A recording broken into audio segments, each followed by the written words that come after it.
तो गधा है, तो तुझे कुछ आता नहीं है इसलिए तू प्राइवेट कॉलेज में का, ये सब। लेकिन मैं ये बताना चाह रहा हूँ, सेम चीजें ही तो तुम लोग के साथ भी हुई। ऐसा ही था कि भाई तुम्हारा भाई गधा था या तुम्हारा भाई पेपर अच्छा देके नहीं आया, पेपर भी उसका डिसेंट अच्छा गया था, उसके मार्क्स भी ठीक ठाक आए थे, बस उसकी रैंक नहीं गई। सो हे गाइस, आयुष्मान मिसवारी।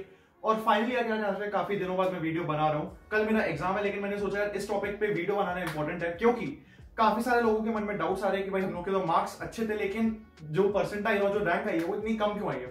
तो यार इस वीडियो में बेसिकली दो टॉपिक्स के ऊपर बात करूंगा। पहला टॉपिक में मतलब एक अपने तरफ से एक एडवाइस देना चाहूंगा जो मैंने पिछले साल सीखी थी यहाँ से, और जो मेरा पर्सनल एक्सपीरियंस आता है यहाँ से, जब मेरा खुद का यहाँ से मार्क्स अच्छे या फिर ठीक ठाक होने के बावजूद भी मेरी रैंक उतनी ठीक नहीं आई थी। और दूसरा कि मुझे यहाँ से ये जो उनका परसेंटाइल सिस्टम है उसमें क्या दिक्कत समझ में आती है। ठीक है, तो यार बिना टाइम वेस्ट करे अपन शुरू करते हैं वीडियो को। तो सबसे पहली बात अपन की ये आती है कि जो मुझे परसेंटाइल सिस्टम में दिक्कत लगती है, देखो सबसे पहली बात, अपन का जो सिंगल पेपर होता था जेई का, उसको मल्टीपल स्लॉट्स में क्यों बांटा गया। ऐसा तो है नहीं कि जेई पहली बार हो रहा है तो यार इतने सारे बच्चों को हैंडल करना दिक्कत की बात है, क्योंकि ये 2019 में जब मैंने पेपर अपना दिया था जेई मेंस का, तब ऐसा पहली बार इन लोगों ने करा कि यार मल्टीपल स्लॉट्स में रखा। तुम लोग यहाँ पे साइड में पिक्चर दिख ही रही होगी कि जो अपन के नंबर ऑफ एप्लीकेंट्स है, जितने लोगों ने रजिस्टर करा अपन के पेपर में, ऐसा भी नहीं था यार कि कोई एक साल में बहुत ज्यादा बढ़ गए हो, मतलब ऐसे कि डबल ही हो गई इतनी पॉपुलेशन कि अपन के भैया सेंटर्स कम हो गए हो, ऐसा भी नहीं है। और नीट तो यार अभी भी यार यहाँ से एक ही डेट पे होता है, जबकि नीट में अपन के ज्यादा एप्लीकेंट्स होते हैं। तो यार ये वाला लॉजिक मुझे थोड़ा समझ में नहीं आया कि भाई मल्टीपल शिफ्ट्स में कराने की क्यों जरूरत है। डेफिनेटली यार कोविड के टाइम पे तो मल्टीपल शिफ्ट्स में कराएंगे अपन, बट मैं ये पिछले साल के कंपैरिजन में बोल रहा हूँ। दूसरी बात मुझे यार ये समझ में नहीं आती है कि ये लोग जो बोलते हैं कि यार एक पेपर टफ है दूसरा पेपर आसान है, तो डेफिनेटली यार मार्क्स में वेरिएशन आएगा। मैं टोटली एक्सेप्ट करता हूँ कि भाई मार्क्स में तो वेरिएशन आएगा, मान लेते हैं एक पेपर काफी टफ है एक पेपर काफी आसान है। बट मेरा एक डाउट यहाँ पे यार ये आता है, ये लोग कैसे डिसाइड करेंगे कि एक पेपर कितना टफ है। ये तो मैंने मान लिया कि भाई एक पेपर काफी टफ था दूसरा पेपर आसान था, लेकिन ये मैं किस पैरामीटर से डिसाइड करूंगा, या फिर मैं ये कैसे डिटरमाइन करूंगा कि अच्छा ये वाला पेपर टफ है तो ये कितना ज्यादा टफ है, या फिर ये वाला आसान है तो ये कितना ज्यादा आसान है। अब यार यहाँ पे लोग बोल सकते हैं कि यार जितने मतलब जो अपन के अगर मान लो फॉर एग्जाम्पल उस स्लॉट में बच्चों ने अच्छा परफॉर्म किया, फिर यार टॉपर के मार्क्स ज्यादा है, अपन उससे कंपेयर कर सकते हैं। तुम उसको ऐसी बात समझो, हर स्लॉट में कुछ बच्चे कुछ कैसे बहुत सारे बच्चे होते हैं जो काफी अच्छा होता है, और ऐसी भी तो हो सकता है कि यार यहाँ से जो कुछ टॉपिक्स काफी सारे बच्चों के लिए टफ लगे वो उन लोग के लिए आसान लगे। तो अपन कैसे डिटरमाइन कर सकते हैं कि यार ये डिफिकल्ट है या फिर आसान है। फॉर एग्जाम्पल तुम कोई भी चैप्टर उठा लो, तुम उठा लो रोटेशनल मोशन।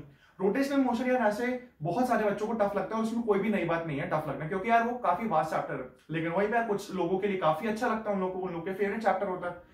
तो ये अपन कैसे डिटरमाइन कर, अब यार उन लोग के लिए तो पेपर आसान हुआ, लेकिन इन लोग के लिए तो पेपर टफ हुआ ना। सिमिलरली आने की इक्विलिब्रियम अपन का जो हो गया, जो काफी टफ सब्जेक्ट्स में माना जाता है, तो वो अपन कैसे करेंगे। तीसरी बात, मार्क्स में इतना वेरिएशन कैसे आ सकता है। मतलब जब मैंने पिछली बार अपना पेपर दिया था तो मेरे कुछ यहाँ से मार्क्स आए थे, मुझे याद नहीं है, लेकिन मेरे मार्क्स आए थे यहाँ से 195 से 197, दोनों में से कुछ एक नंबर था, मुझे याद नहीं है। तो मेरी कुछ रैंक मैंने बता रखी है अपनी वीडियो में, कुछ 25,000 के आसपास आई थी। अब यहाँ पे जो तुम लोग को फोटो देख रही है उसमें तुम लोग देख सकते हो कि जो अपना 2017 और 2018 का डेटा है, उसमें अगर इतने मेरा नंबर आता, मान लो इसके आसपास नंबर आता, तो आराम से 10,000 के आसपास रैंक आती। तो भाई मैं भी एक्सपेक्ट कर रहा था, पेपर हुआ, मतलब अपन का रिजल्ट आया, मैंने देखा, मैं भी एक्सपेक्ट कर रहा था कि 10,000 के आसपास कुछ रैंक आएगी तो मैं खुश होता, क्योंकि मुझे ही पता था कि पेपर उतना अच्छा नहीं गया, तो मैं सेटिस्फाइड था कि भाई 10,000 भी आएगा तो अच्छी बात है, आई एम सेटिस्फाइड। रैंक आई 25,000। तो मुझे समझ में नहीं आया कि भाई ऐसा कैसे हो सकता है कि यार इतना वेरिएशन, मतलब एक साल में इतना वेरिएशन। दूसरी जगह मैंने देखा कि यार काफी सारे बच्चों के बहुत ही ज्यादा वेरिएशन आया। मतलब मेरा एक दोस्त था जिसके कुछ 310 या 315 मार्क्स थे, मुझे याद नहीं है यहाँ से, उसकी रैंक आई थी ऑल इंडिया शायद 1800 रैंक, 1800, ये सच बात है, ये मेरा खुद का मेरे कॉलोनी का दोस्त है, तो वो तो चलो अभी आईआईटी में, वो अलग बात है, बट उसकी रैंक आई थी 1800, जबकि इतने मार्क्स पे यार ऐसे ऑल इंडिया अंडर 100 रैंक आ जाती है। तो ये वेरिएशन कैसे। वहीं पे मेरा एक और दोस्त था जिसके मार्क्स थे 245 और उसकी रैंक थी 3000, और वहीं पे एक और दोस्त था जिसके मार्क्स थे कुछ 280 और वहीं पे उसकी रैंक थी अपन की 11,000। ये सब मैं कोई भी फालतू की मनगढ़ंत बात है, कोई भी ऐसा है ना, कोई कोरा वोरस है, ये सब अपन पढ़ के नहीं बोल रहे, ये मेरे खुद के दोस्तों की कहानी है। तो मैंने वही सोचा कि यार इतना वेरिएशन कैसे। चलो ठीक है, एक पेपर टफ है एक पेपर आसान है, लेकिन इतना भी वेरिएशन थोड़ी ना आता है, इतना भी टफनेस थोड़ी ना बढ़ जाती है कि एक पेपर की। तो ये वाला काफी मतलब भौकाल जैसा मच रहा था पिछले साल, जैसे इस बार तो चलो थोड़ा कम मच रहा है, इस बार तो काफी लोगों को लग रहा होगा कि यार इतना वेरिएशन कैसे आ सकता है परसेंटाइल में। बट जब ये पिछली बार पहली बार इंट्रोड्यूस हुआ था तो इससे ज्यादा क्या बोल सकते हैं, हल्ला हुआ था, भाई ऐसा कैसे हो सकता है। तो बस मुझे इसमें यही थोड़े से डाउट्स लगते हैं कि यार मतलब ये कैसे डिसाइड कर सकते हैं कि एक पेपर अगर टफ है तो वो कितना टफ है, और अगर एक पेपर अपन का आसान है तो वो कितना आसान है, एक ये वाली बात। और जो इतना वेरिएशन आता है मार्क्स का, क्योंकि पहले डेफिनेटली मैं ये नहीं बोल रहा हूँ कि इन लोगों ने यार उल्टे सीधे नंबर बांट रखे, मतलब उल्टी सीधी रैंक बांट रखी, मैं कभी नहीं बोल रहा। डेफिनेटली इन लोगों ने कोई एल्गोरिथम के उससे अपन की मार्क्स और मतलब मार्क्स अपन की परसेंटाइल और अपन की रैंक निकाली होगी डेफिनेटली। बट वो वाली जो एल्गोरिथम या कुछ ऐसे यूज करा है वो किसी को समझ में नहीं आया आज तक लॉजिक, क्योंकि पिछले साल जब ऐसा हुआ था, अकेला मैं तो ऐसा हुआ नहीं था सफर, ऐसे कितने सारे पता नहीं लाखों बच्चे, लाखों क्या मतलब हजारों बच्चे तो हुए होंगे अलग अलग कोचिंग के। तो कोचिंग सेंटर्स के जो एचओडी थे उन लोग को भी यार इन सब चीजों में काफी डाउट लग रहा था कि यार ये ऐसा कैसे हो सकता है, मतलब इतना वेरिएशन या फिर इतनी ऊपर नीचे कैसे आ सकता है, क्योंकि उन लोग को भी क्लियर नहीं हो पाया था। उन लोग ने भी यार काफी इन्फो निकालने की कोशिश की, क्योंकि तुम लोग को भी पता है कोचिंग वाले ऐसे इतने आसानी से तो जान ही नहीं देते सब बातों को। उन लोग ने भी कोशिश करी, हम लोग ने उनसे पूछा, बट उन लोग के पास भी कोई जवाब नहीं था। तो बस एक ये वाली बात थी जो मुझे थोड़ी कवर करनी थी। और यहाँ पे जो अपन का टाइटल लिखा हुआ है क्या, JEE result unexpected but I knew it. Knew कैसे यार ऐसे, क्योंकि जेई जो परसेंटाइल सिस्टम का हुआ था वो पिछले साल भी तो हुआ था, तो मैंने भी सेम फेस किया होगा। और जो इस साल अपन के बेसिकली जिन्होंने ड्रॉप लिया था पिछले साल, तो उनको भी पता था कि यार ऐसा कुछ भी नहीं है, मार्क्स में वेरिएशन तो आने वाला है, क्योंकि यार सेम टू सेम ये भी उन्होंने फेस किया था पिछले साल। एक और दिक्कत मुझे यार इसमें बताऊं ये लगता है कि जो लोग ड्रॉप लेने सोच रहे हैं ना, इससे अपन में यार ये वाला का फैक्टर काफी दिक्कत में पड़ जाता है। क्योंकि तुम इसको ऐसा समझो, पिछली बार जब जिन लोगों ने ड्रॉप लिया था यार यहाँ से, बहुत सारे लोग इस डर के मारे ड्रॉप नहीं ले पाए थे, क्योंकि क्या पता अगले साल भी अच्छा रिजल्ट ना आए।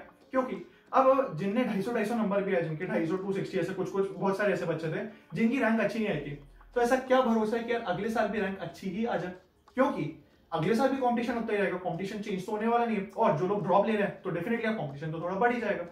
तो ये वाला भी काफी यार लोग इसमें असमंजस में थे कि भैया ड्रॉप लेना चाहिए या नहीं लेना चाहिए। सिमिलरली इस बार तुम भी यहाँ से ये सब सोचोगे कि भैया क्या मैं ड्रॉप लूं या नहीं लूं, क्योंकि इस बार तो यार कोरोना का भी केस आ गया। कोरोना क्यों, क्योंकि पता ही नहीं है कि भैया अगला जेईई मेन कब होने वाला है, पहली दिक्कत हो। दूसरी दिक्कत ये है परसेंटाइज सिस्टम ऐसा है कि तुम लोग ने सबने उसको फेस किया है, तो तुम लोग को भी थोड़ा लग गया होगा कि भैया जब इतने नंबर लाने पे हम लोग की रैंक अच्छी नहीं आई है, तो इसका क्या भरोसा कि यार अगले साल भी हम लोग की रैंक अच्छी आ जाएगी। ठीक है, तो ये वाली कुछ बातें थी जो मैंने फेस करनी थी और जो कोशिश कर रहा था मैं तुम लोग को बताने की। तो यार दूसरी बात जो मैं एक एडवाइस देना चाह रहा हूँ अपने पर्सनल एक्सपीरियंस से, वो ये है कि मुझे ज्यादातर अपने वीडियोस में कमेंट आता है कि भाई तू तो गधा है, तो तुझे कुछ आता नहीं है इसलिए तू प्राइवेट कॉलेज में था, ये सब। लेकिन मैं ये बताना चाह रहा हूँ सेम चीजें ही तो तुम लोग के साथ भी हुई। ऐसा ही था कि भाई तुम्हारा भाई गधा था या तुम्हारा भाई पेपर अच्छा देके नहीं आया, पेपर भी उसका डिसेंट अच्छा गया था, उसके मार्क्स भी ठीक ठाक आए थे, बस उसकी रैंक नहीं आई। ऐसा तुम लोग के साथ भी तो हुआ इस साल, है ना। तुम लोग का भी पेपर अच्छा होगा, नो डाउट। ऐसे काफी सारे लोगों का अच्छा भी होगा, मतलब उनके अच्छे मार्क्स भी आएंगे। जैसे 300 नंबर का पेपर था तो डेफिनेटली यार मतलब 70 180 या उसके भी ऊपर आएंगे, लेकिन हो सकता है तुम लोग की रैंक वेरिएशन काफी ज्यादा हो। तो क्या इसका मतलब ये होगा कि तुम लोग गधे हो क्योंकि तुम लोग की रैंक नहीं आई? बात ये नहीं है यार, बस मैं ये वाली डाउट क्लियर कराना चाह रहा हूँ कि यार ऐसा नहीं होता है कि अगर कोई प्राइवेट कॉलेज में या फिर वो, मेरा तो देखो मैं तुम्हें बता चुका हूँ कि यार मेरा 97.7% था, जो कि मैं सीधा मुंह पे बताता हूँ, उसमें कोई दिक्कत ना ही मैं इसके ऊपर कुछ घमंड कर रहा हूँ या बता रहा हूँ। नॉर्मल यार यहाँ से जिसको अगर डाउट हो तो मैं बता रहा हूँ कि भाई इतने थे। जो लोग प्रूफ मांगते थे कि भाई तू प्रूफ दे, है ना, कि तेरे आए कैसे, प्रूफ तुम लोग खुद हो या तुम्हारे सामने। तुम लोग के साथ भी तो यही हुआ है ना, ऐसा तो है नहीं कि तुम लोग मुझसे कुछ अलग हो, मैं भी स्टूडेंट हूँ, तुम लोग भी स्टूडेंट हो, तुम लोग के साथ खुद हुआ है कि तुम लोग का पेपर अच्छा गया बट ऐसी बात नहीं है। इस चीज के ऊपर बताऊं जनरली बात नहीं करते लोग, क्योंकि उनको लगता है कि यार लोग उनका मतलब मजाक उड़ाएंगे वो बोलेंगे, लेकिन मुझे कोई इसमें बात नहीं लगती कि यार तुम लोग मेरा मजाक उड़ाए या जो बताओ, क्योंकि मैं वही वीडियोस में बताता हूँ जो मैंने खुद एक्सपीरियंस किया होता है। अब जनरली यार जो मैंने कुछ दिनों पहले एक बिटसाइट की वीडियो डाली थी कि भाई उसमें क्या मेरा ब्लंडर हुआ था, उसमें लोगों ने डाला था कि भाई ऐसा कैसे हो सकता है, इतना वेरिएशन कैसे हो सकता है, ये कैसे हो सकता है। वेरिएशन तुम लोग को समझ में आ गया जेईई मेंस में, ठीक है, ये वाली बात तुम लोग को खुद समझ में आ गई। और मैं बताता हूँ, मैं यहाँ पे चैट्स जो है मेरा एक दोस्त है आर्यन, वो अभी IIIT इलाहाबाद में कंप्यूटर साइंस में, उसकी रैंक कुछ आई थी 4.5 या 5,000 उसकी कुछ रैंक आई थी। लेकिन उसके मेंस में नंबर सॉरी उसके बिटसाइट में नंबर थे 250 नंबर काफी कम होते हैं, डेफिनेटली ये सबको पता है 250 नंबर बिटसाइट में कुछ नहीं होता है। लेकिन क्या तुम्हें लगता है कि वो इतना गधा होगा, कोई बंदा मेंस में 5,000 रैंक लाने वाला क्या इतना गधा होगा कि उसके केवल 250 नंबर है? तुम लोग को यहाँ पे साइड में चार्ट भी देख रहे होगी कि भाई साफ लिखा हुआ है ऐसे इतना। और अगर कुछ प्रूफ चाहिए तो देखो यहाँ पे साइड में मैंने इंस्टाग्राम हैंडल भी बता रखा है, IIT इलाहाबाद CSE। एक और बात, दूसरा यहाँ पे मेरा एक और दोस्त था जिसका नाम था माधव, वो उसकी ऑल इंडिया आई थी एडवांस में कुछ 1900 रैंक, लेकिन उसके मार्क्स थे 310, ठीक है 310 मार्क्स थे। वहीं पे मेरा एक और दोस्त था जिसकी मेंस में आई थी कुछ 60 या 70,000 और उसके मार्क्स थे 345। तो क्या इससे ये वाली बात प्रूफ हो गई कि वो AIR 1900 वाला जो अपन का एडवांस में लेता है वो गधा है? नहीं ना, वेरिएशन में तुम लोग को सामने शो कर रहा हूँ ना, प्रूफ तक तुम लोग को शो कर दिया फोटो के साथ। तो यार ऐसा नहीं होता है कि मैं कोई भी बात मनगढ़ंत बोल रहा हूँ, मैं वो वाली बात बता रहा हूँ कि जो मैंने खुद एक्सपीरियंस करी। अब भाई कुछ लोगों ने एक्सपीरियंस नहीं करी होती तो वो वाले यूट्यूबर अपने वीडियो में नहीं डालते, अपने चैनल पे नहीं डालते। बट यार अगर ये वाली बात कोई नहीं बताएगा तो क्या पता ही तुम लोग के साथ एक्सपीरियंस हो जाए। मतलब देखो यार, ये पता नहीं कितनी बार मैं बता चुका हूँ, बट यही तो यार रियलिटी है ना कि अगर अपन हमेशा केवल उन लोगों को देखते रहेंगे कि जो अच्छे से पास करके गए, जिनके अच्छे नंबर आए हैं, तो यार वो कौन बताएगा कि गलतियां तुमने कौन सी करी है। ये वाला जो इंसिडेंट हुआ है, ये तो प्रूफ है ना, साफ साफ तुम लोग के सामने प्रूफ है कि यार ऐसा भी हो सकता है, इतना वेरिएशन भी आ सकता है। तो बस एक छोटी सी बस एक ये रिक्वेस्ट रहेगी कि यार भरोसा करा करो मुझ पे। ऐसा नहीं है कि मैं कुछ भी मनगढ़ंत बोल रहा हूँ, यहाँ पे प्रूफ तुम्हारे सामने है, प्रूफ तुमने खुद एक्सपीरियंस करा है।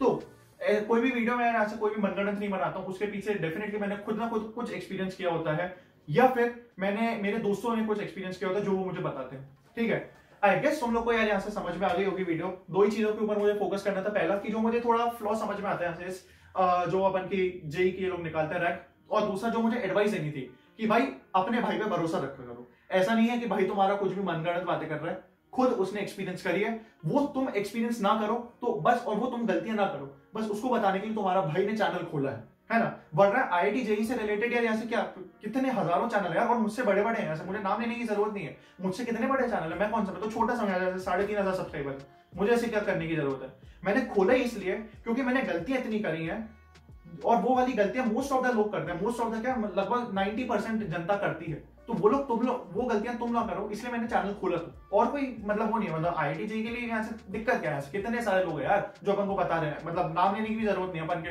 अमन दत्तरवाल भैया हो गए, अपन के सचिन राणा भैया हो गए, अपन के कल्पित वीरवाल हो गए, और भी ना जाने कितने सारे जो अपन के पर्टिकुलर अनअकैडमी हो गया, वेदांतु हो गया, पता नहीं और भी कितने सारे हैं जिसके नाम अभी मुझे याद नहीं आ रहे। बट वो लोग जनरली बताते हैं कि यार क्या तुम लोगों को करना चाहिए, और मेरा फोकस ये रहता है कि क्या तुम लोगों को नहीं करना चाहिए। क्योंकि मैंने अपने 2 साल की तैयारी में केवल ये जो चीज करनी है, उससे ज्यादा मैंने यार ये सीखा है कि जो चीज नहीं करनी, क्योंकि जो चीज करनी है वो तो तुम्हारे टीचर भी बता देंगे, जो चीज नहीं करनी है ना वो मैं तुम लोग को बता दूंगा अच्छे से। तो बस यार इतना सब कुछ ही बोला था इस वीडियो में। कल मेरा पेपर है, लेकिन मैंने सोचा कि यार नहीं, ये वाली वीडियो इंपॉर्टेंट है, ये वाली वीडियो बतानी चाहिए, ये वाली वीडियो सामने आनी चाहिए लोगों के। इसलिए आज अभी शायद 7 साढ़े 7 बज रहे हैं, ये वीडियो मुझे पता नहीं कब पोस्ट हो, लेकिन तभी मैंने सोचा कि यार, और कल मेरा सुबह पेपर है 8 बजे, तभी मैंने सोचा कि नहीं यार ये इंपॉर्टेंट है तो इसके ऊपर करते हैं। सो अगर तुम लोग को पसंद आई हो, इसमें मैं कोई टारगेट लाइक कर रहा हूँ, तुम्हारी मर्जी है, लाइक करना नो प्रॉब्लम, अगर लाइक नहीं करोगे तो। That's all from this video, bye.